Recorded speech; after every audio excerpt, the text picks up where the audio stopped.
Susi po. Gamit mo ng susi. So nalalak na siya. Opo, opo. Pag nasa labas ka, tutulak ko automatic na. Sabado kasi, ayun ang huling araw, nabusa tayo ng oras, madilim na po. Ngayon dito naman susunod. Ito temporary lang po ito, ma'am. May dala na po akong ano. Okay. So yan naman, saan yan? Number ano yan? Ano yan? Main door. Dapat hindi nabubuksan paloob yung gate. Ito ba yun? Ito? Ay, parehas yan silang dalawa, puro palabas po ito. O sige, Opo. try mo daw. Hindi na dapat siya mabubuksan ng palabas. Wala pa, ma'am. Kasi ano pa. Maglalagay pa tayo ng tusok. Ay, itong susunod, yun po inuna ko eh. Sabi niya dapat may footlock. Yun ba yun? Ito, medyo ano lang to, mapagkabata. Opo, i-adjust po natin yan. So dapat may footlock yung Opo. gagawin nyo. Oh, ito. Kasi tapos na yung may service door. So ngayon magagawa na po yun. Opo. Tapos yung grab handle, wala pa. Labas at loob. Grab handle. Ayun po yun.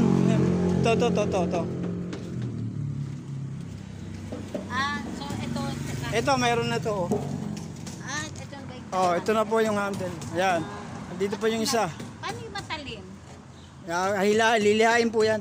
Lihain na lang. Opo. Dito po yung isa. Palihan na lang po. Oh, Salim. bago magpintura, nakaliha po lahat dyan. Okay.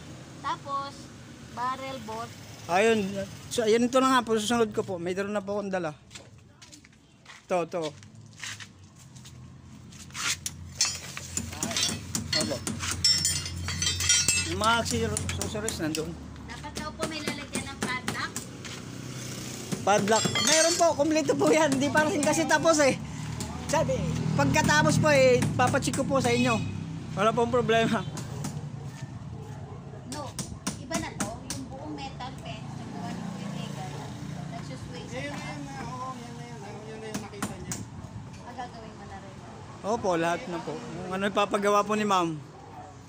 Puunahin ko muna yung gate sa yung pinto. Kita ko na kung paano. Opo.